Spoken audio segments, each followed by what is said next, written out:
Gente, boa noite. Para mim, especialmente, é sempre uma alegria muito grande estar aqui com vocês, porque comecei a usar óculos e não estou acostumado ainda. A idade vai chegando, e a gente vai precisando equipar o nosso corpo. Mas realmente sempre é uma alegria muito grande, porque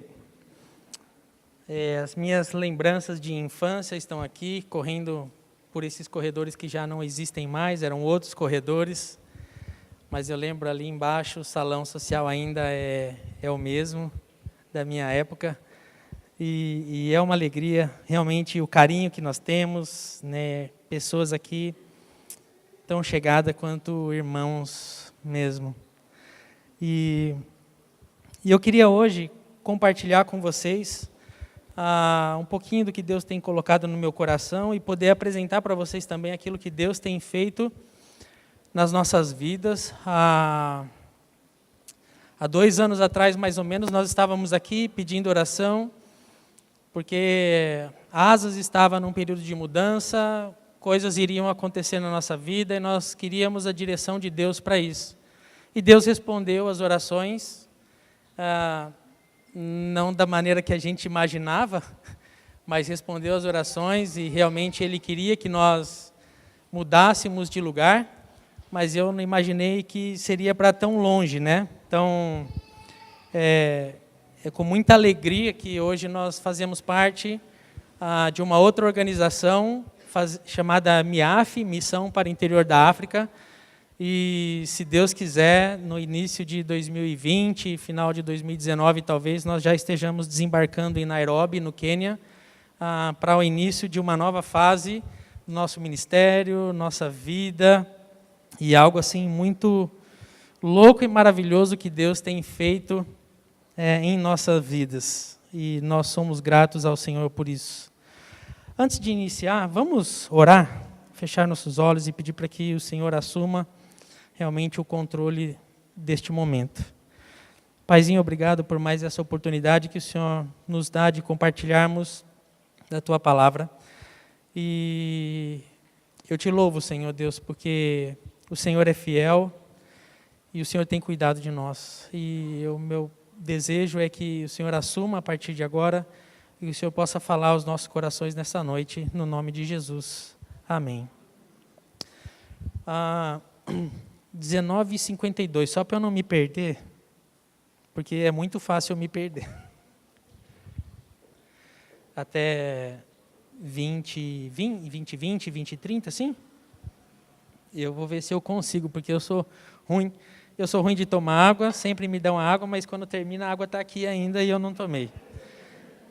Sou ruim com o horário, que me dão o horário para terminar e quando acaba eu já passei do horário. Mas, amém. Ontem a gente teve a oportunidade de compartilhar um pouco com os jovens e tive a oportunidade de conhecer o Samuel. E eles estavam fazendo alguns encontros baseados no livro de David Platt, né, que os levava a pensar na importância de levar o Evangelho aos não alcançados. Né, não somente aqueles que estão a milhares de quilômetros, mas talvez aqueles que estejam do outro lado da parede da nossa casa. E eu gostaria que a gente pensasse sobre algumas razões do porquê é tão importante que nós levemos aos não alcançados, né, o Evangelho de Cristo Jesus. Por que é tão importante que a gente lute como corpo de Cristo, como igreja, para que esse Evangelho que um dia nos alcançou, alcance também aqueles que ainda não tiveram a oportunidade de ouvir a respeito de Cristo. E o primeiro é que o nosso Deus, Ele é um Deus missionário. Isso faz parte da essência de Deus. Então, nós precisamos fazer isso porque isso é importante para Ele. E se isso é importante para Ele, deve ser importante para nós também, como seus filhos. E eu gostaria que a gente abrisse em Gênesis, né, capítulo 12, versículo 3. Não havia muito tempo que o homem tinha pecado, que nós havíamos perdido a oportunidade de termos a eternidade com o Senhor. Agora o pecado habitava na terra. E aí o Senhor um dia chama um homem chamado Abraão e fala para ele assim: deixe a sua terra natal, os seus parentes, a família de seu pai, e vá a uma terra que eu lhe mostrarei. Farei de você uma grande nação, o abençoarei e o tornarei famoso, e você será uma bênção para os outros. Abençoarei os que te abençoarem, e amaldiçoarei os que te amaldiçoarem. E por meio de você, todas as famílias da terra serão abençoadas. Então o homem estava separado de Deus, mas através de Abraão, Deus começa a execução do seu plano redentor. Ele diz para Abraão que através dele, todas as famílias da terra seriam abençoadas. E a gente vê a obra, o ápice desse projeto, sendo alcançado na pessoa e na obra redentora de Cristo, na cruz do Calvário, que morreu por minha causa, e morreu por causa de cada um aqui, e morreu por causa de cada um que está lá fora e que ainda não teve a oportunidade de entregar a sua vida a Cristo. O segundo aspecto que eu gostaria que a gente observasse é que Ele quer restaurar essa comunhão que foi quebrada. Deus é um Deus de comunhão, e se a gente olha a história da criação, quando o homem peca, fala que ele vinha todos os dias, na virada do dia, no entardecer, para ter uma conversa com Adão. Mas essa comunhão foi quebrada por causa do pecado. E eu gostaria que a gente lesse o que está escrito em Ezequiel, no capítulo 18, no versículo 23.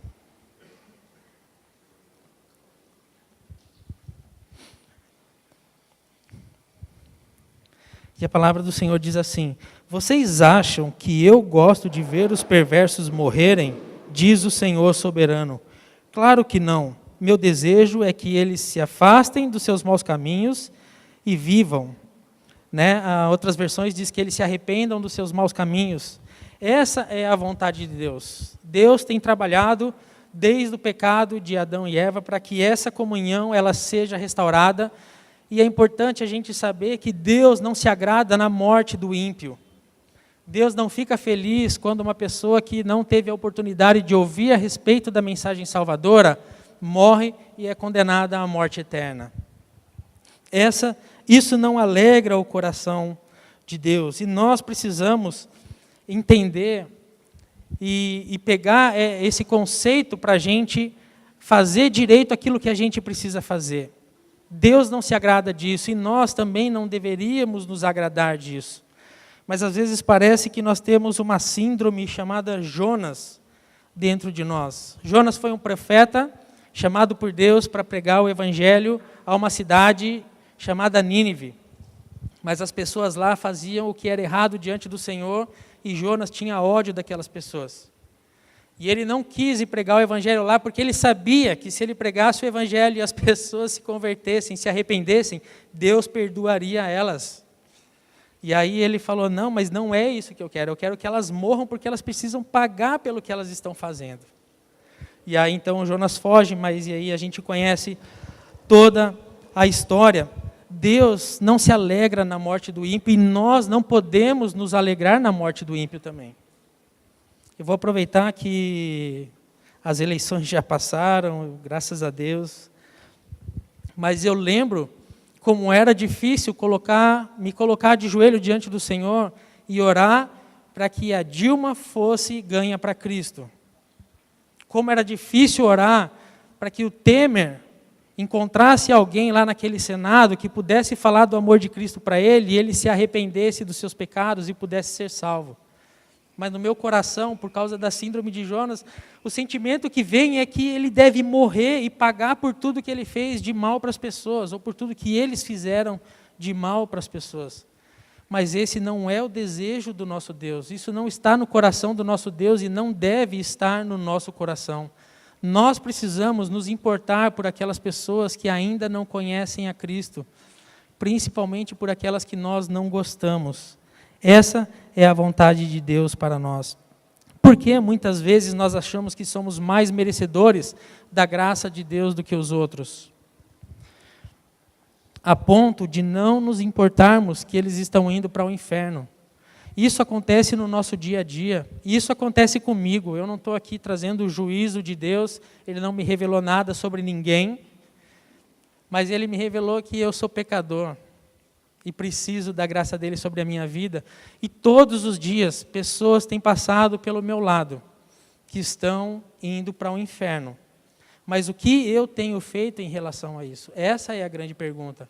Qual tem sido a minha relação em relação a essas pessoas? O que eu tenho feito? Eu tenho realmente tomado essas dores e sabendo que Deus não se alegra na morte dessa pessoa, eu tenho me disposto a falar do amor de Cristo para ela, para que ela possa ter a oportunidade de se arrepender e receber a graça salvadora como eu recebi? É isso que você tem feito? É isso que eu tenho feito? Um terceiro aspecto é que nós devemos nos preocupar com o não alcançado de perto ou de longe, porque Jesus também morreu por eles na cruz. Muitas vezes nós nos esquecemos disso e achamos que realmente essa graça salvadora é só para nós, um grupo especial, uma elite de pessoas que é alcançado com essa graça, e aí os outros a gente já não se importa mais.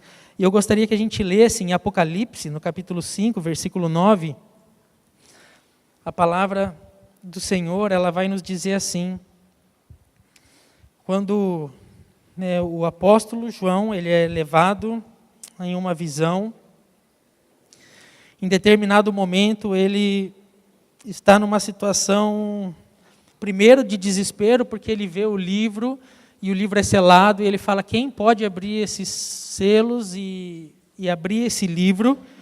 E aí depois vem o anjo e fala: não, fica tranquilo, Jesus ele é capaz de fazer isso, e ele vai desatar os selos e vai abrir o livro. E aí nessa visão, no versículo 9 diz assim: e entoavam um cântico novo com estas palavras: tu és digno de receber o livro e abrir-lhe os selos e lê-lo, pois foste morto e com teu sangue compraste para Deus pessoas de toda tribo, língua, povo e nação. Por isso nós precisamos nos importar com o não alcançado, quer esteja do outro lado da nossa rua, quer esteja do outro lado da parede da nossa casa, quer ele esteja a milhares de quilômetros da onde nós vivemos. Por quê? Porque esse mesmo Jesus que derramou o sangue dele por causa da minha vida, da sua vida, derramou também por causa dessas pessoas que ainda não tiveram a oportunidade de ouvir a mensagem salvadora de Cristo. Um quarto aspecto é de que nós recebemos uma tarefa, uma missão a ser cumprida. E isso quer dizer que se nós, a igreja, não nos envolvemos nessa tarefa, nós estamos em desobediência ao nosso Senhor e não estamos cumprindo a razão de nossa existência. Deus não criou a igreja para se tornar um clube de pessoas separadas que adoram e louvam a Ele. Deus criou a igreja com um propósito, e eu entendo que um propósito missionário. No Evangelho de Mateus, todo mundo conhece, capítulo 28, versículo 19 e 20, e depois em Atos 1:8, a palavra do Senhor diz assim: portanto, vão e façam discípulos de todas as nações, batizando-os em nome do Pai, do Filho e do Espírito Santo. Ensinem esses novos discípulos a obedecerem a todas as ordens que eu lhes dei. E lembrem-se disto, estou sempre com vocês até o fim dos tempos. E aí Atos 1:8 diz assim: e vocês receberão poder quando o Espírito Santo descer sobre vocês, e serão minhas testemunhas em toda parte, em Jerusalém, Judeia, Samaria e nos lugares mais distantes da terra. Nós, como igreja, recebemos uma tarefa. A tarefa de fazer discípulos de todas as nações. E nós, como igreja, precisamos nos envolver nessa tarefa, para o cumprimento dessa tarefa. E depois a gente vai entender por que é tão importante que nós, como igreja, nos envolvamos nessa tarefa. E por que nós devemos obedecer essa ordem de Jesus. Jesus não pediu para a gente ou nos deu uma opção. Se nós quisermos, nós devemos ir e fazer discípulos de todas as nações. Não, ele disse que nós devemos ir e fazer esses discípulos. Mas nós não vamos estar sozinhos, porque ele nos capacita para isso. Porque em Atos 1:8 ele vai dizer que o Espírito Santo ele vai descer sobre nós e vai nos capacitar para que nós façamos a tarefa pela qual nós fomos designados. Ele vai nos mostrar, ele vai trazer à nossa boca o que nós devemos falar quando nós paramos na frente de alguém para falar da mensagem salvadora de Cristo. Um outro aspecto é que nós devemos entender a razão pela qual nós devemos nos envolver com todo o nosso ser para levar o Evangelho ao nosso vizinho e também até aqueles que estão nos lugares mais isolados da terra. E eu queria ler o texto de Mateus 24, no versículo 14.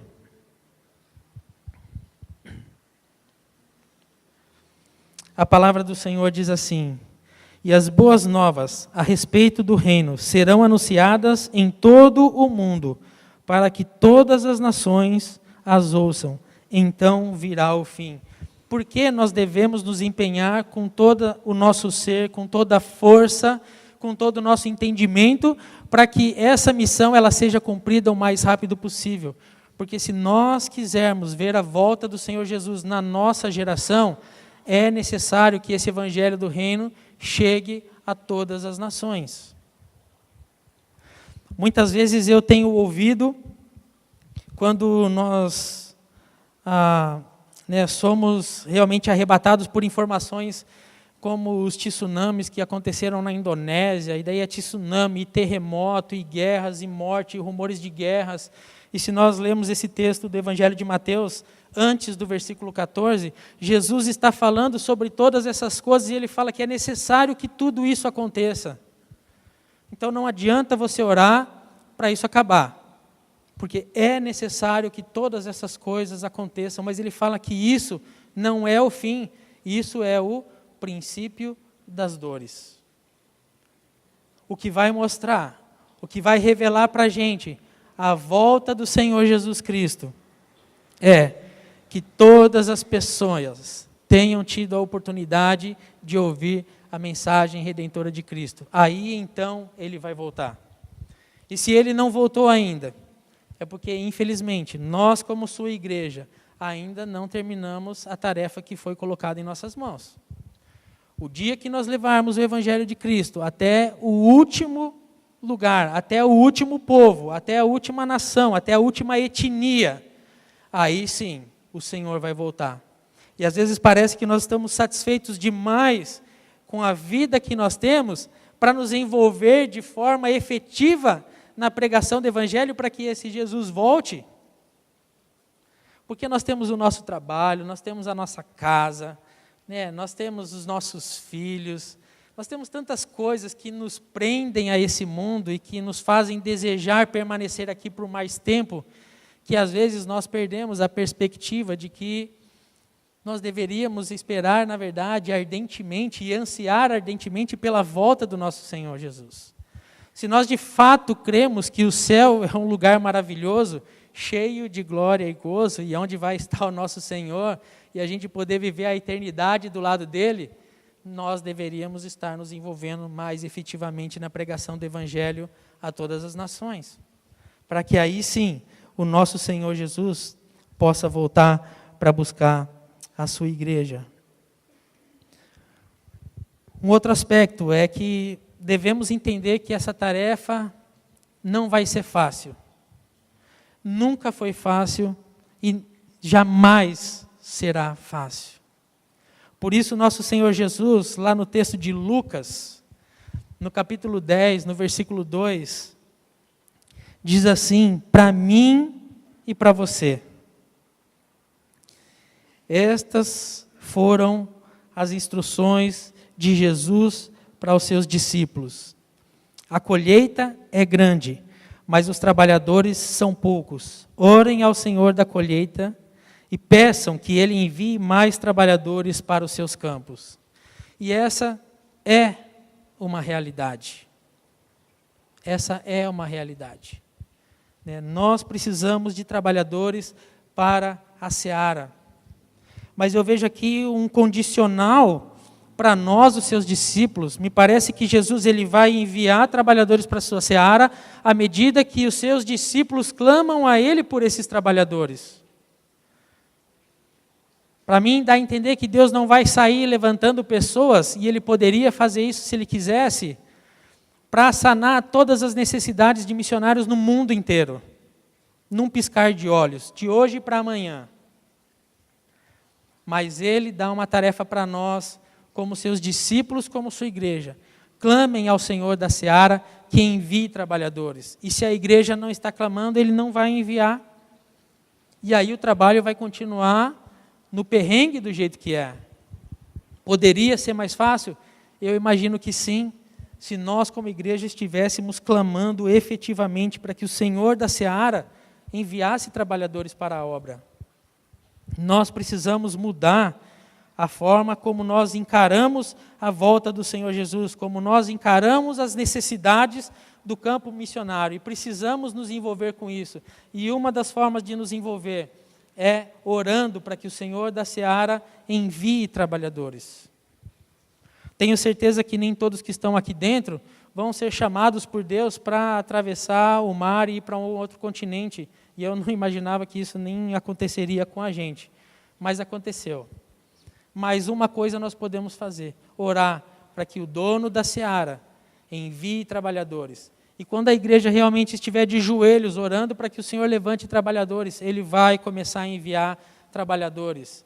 E nós precisamos lembrar que agora os campos que ainda restam são os campos mais difíceis de serem alcançados.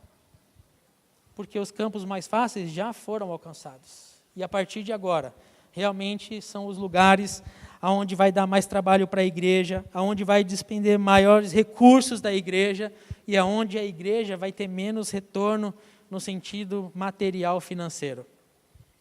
Porque são os lugares mais pobres que ainda necessitam da mensagem salvadora de Cristo. E lá a igreja não vai conseguir uma congregação que levante vultuosas somas de recursos para que a igreja se mantenha. Então a igreja vai precisar investir, e investir, e investir. Mas um investimento em vidas, um investimento para a eternidade e não em algo transitório. E para terminar, eu gostaria de nos levar a pensar que precisamos reafirmar com Deus o nosso compromisso com a tarefa de evangelizar o mundo. Às vezes a nossa vida, a nossa rotina, acaba roubando de nós essas prioridades que Deus tem colocado à nossa frente. E nós fazemos 1 milhão de coisas, menos aquilo que Deus gostaria que nós estivéssemos fazendo. Então nós precisamos, como seus filhos, como seus servos, reafirmar esse compromisso. E para isso eu gostaria que a gente lesse o profeta Isaías, no capítulo 6, no versículo 8.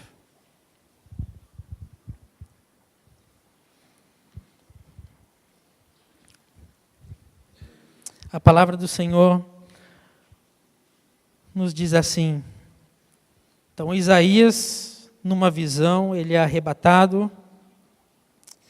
O Senhor coloca ele numa situação difícil, porque ele vê a santidade do Senhor, percebe que ele é pecador e sabe que ele não tem como sobreviver naquele lugar. Mas aí vem um anjo e com uma tenaz toca a língua dele e o purifica. E aí então ele ouve uma voz, a voz de Deus, perguntando para ele assim: a quem enviarei como mensageiro a este povo? Quem irá por nós? Então ele responde: aqui estou, envia-me.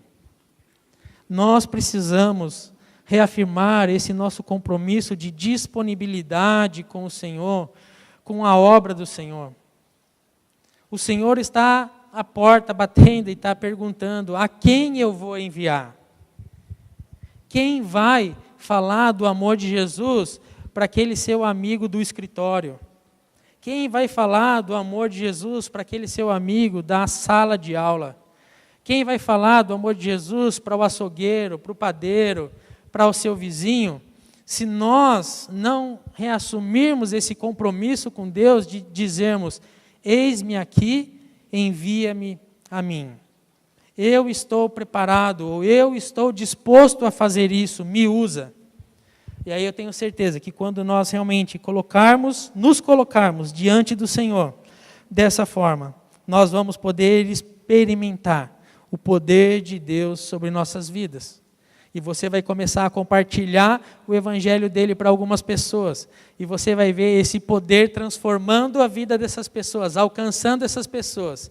E você vai poder se alegrar com elas pela salvação que o Senhor está trazendo a cada uma. Que essa seja a nossa oração a Deus nessa noite. De reafirmarmos o nosso compromisso com a evangelização mundial. Quer seja começando com o nosso vizinho, quer seja atravessando oceanos. Nós precisamos reafirmar esse compromisso. Nós precisamos dizer para Deus que isso é importante para nós e que nós queremos participar dessa obra maravilhosa. Eu ouvi uma pessoa dizendo certo dia que existem 2 tipos de corações. Ou você é um missionário, ou você é um campo missionário. Não existe outro tipo de coração. Ou você tem a Deus e é um missionário, ou você não tem a Deus e é um campo missionário. Que nós, alcançados por essa graça, possamos de fato e de verdade reafirmar o nosso compromisso com Deus, de estarmos dispostos a servi-lo, a levar o evangelho dele a quem quer que seja. Amém? Que o Senhor possa realmente mudar a minha vida. Né? Quando eu estava preparando isso, Deus estava falando ao meu coração. Será que eu realmente tenho entendido dessa forma? Será que realmente eu tenho entendido dessa maneira? Será que esse tem sido o desejo do meu coração? E a minha oração é que eu realmente possa reafirmar. Porque às vezes, como missionário, eu posso me estribar nesse step de dizer: eu vou lá para não sei aonde fazer alguma coisa e deixo de fazer aonde eu estou. E isso é vontade de Deus? Eu entendo que não.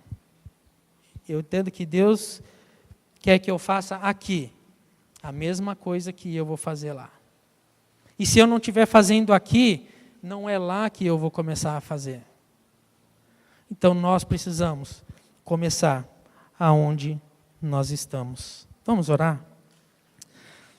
Paizinho, o meu desejo é que eu possa reafirmar esse compromisso com o Senhor, de colocar a minha vida à disposição, ó Pai, desse desejo maior que habita o seu coração, é de que todas as pessoas sejam alcançadas com a mensagem salvadora do Teu Evangelho.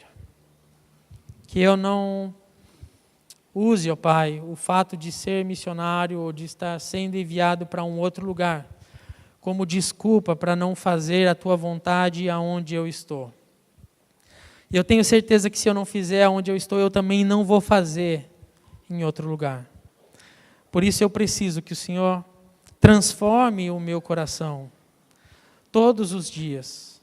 Ontem nós vimos, ó Pai, que talvez o maior desafio de seguir ao Senhor é o negarmos a nós mesmos, tomarmos a nossa cruz e segui-lo, ó Pai. E essa é uma morte que deve acontecer comigo todos os dias.